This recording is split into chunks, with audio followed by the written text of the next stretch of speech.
Hi and welcome to App of the Week. This week I'm going to go over Class Dojo. It comes recommended by John Hong, and I think it's perfect, especially for the beginning of the year. It's great for keeping track of attendance, classroom participation, and discipline. I love it because it actually provides evidence for my participation grade. It's great for parents to track what their students are doing well in class and what they need to fix during class time. And it's also great for students to do the same thing and to see how they can better their behavior or to continue doing good things. It's convenient because you can use it on your computer, on your smartphone, and on the iPad. You just need to go ahead and visit this URL. If you are on your iPad or on your iPhone, then all you have to do is go to the App Store and download the app. It's free, and so it's convenient because you have access to all of those within the classroom. So you just go ahead and you would hit sign up.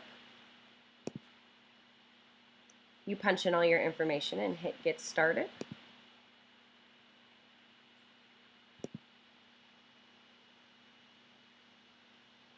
Now your home screen here, this is just a way for you to share this link with other teachers when you become a huge fan of it. This is a video you can watch talking up how great of an app. And Connect Mobile is what we already went over with that URL that you can use to download this. Now, up here you can go ahead and edit your profile. So you punch in your name, you can find Bishop if you want, and go ahead and plug in your email. You can even change your little photo here that they give you. Hit save.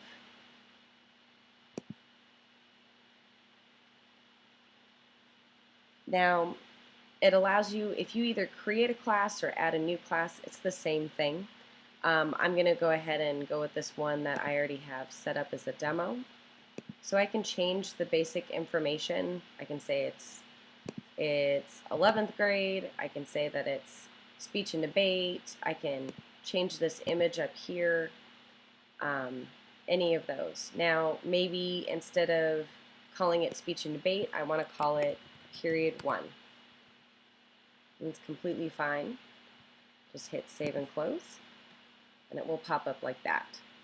So if I also go into edit class, I can edit the students that are in my classroom. Maybe I have a new student that adds in. And she will pop up right there, and they will generate an avatar for each student, or you can choose them. Maybe Zoe needs to be pink.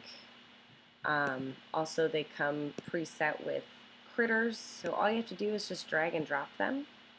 You can even add your own avatars. That would just be images that are saved on your computer. And that's how you manage your students. You can customize behaviors.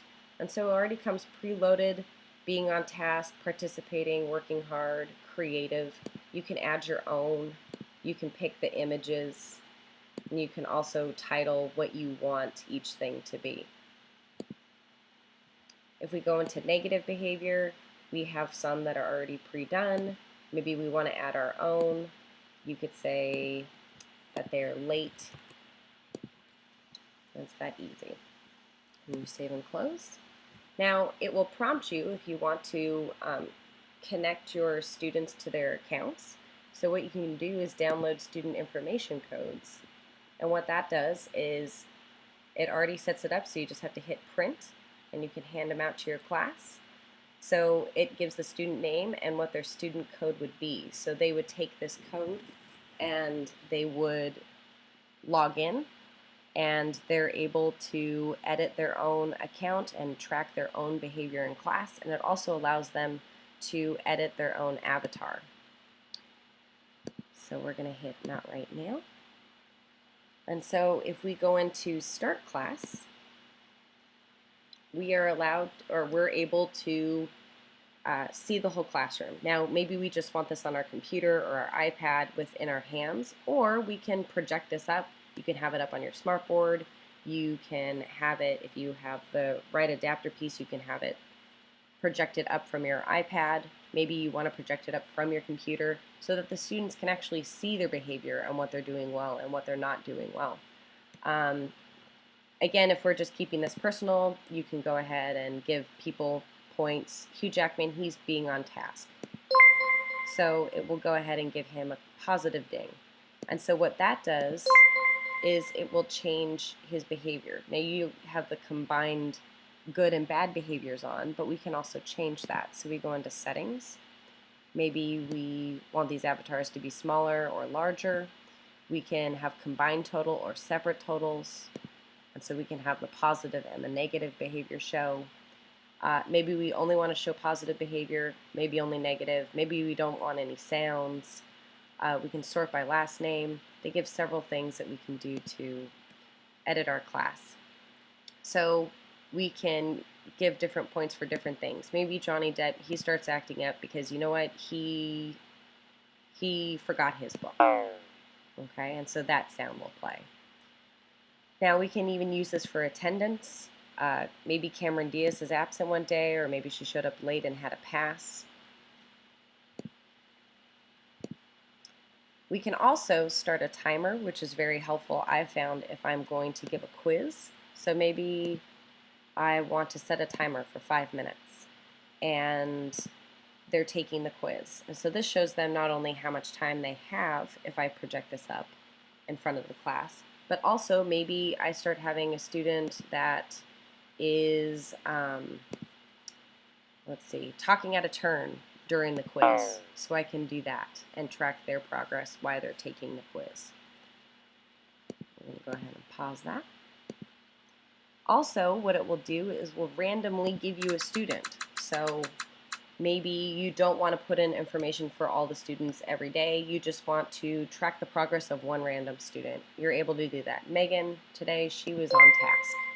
Okay. Also, I feel that random is helpful if I need to call on a kid and I don't want to decide which kid I call on, and maybe the kid feels like I always pick on them. Well, Johnny Depp, can you give me that answer to the question I just asked? So that's nice too.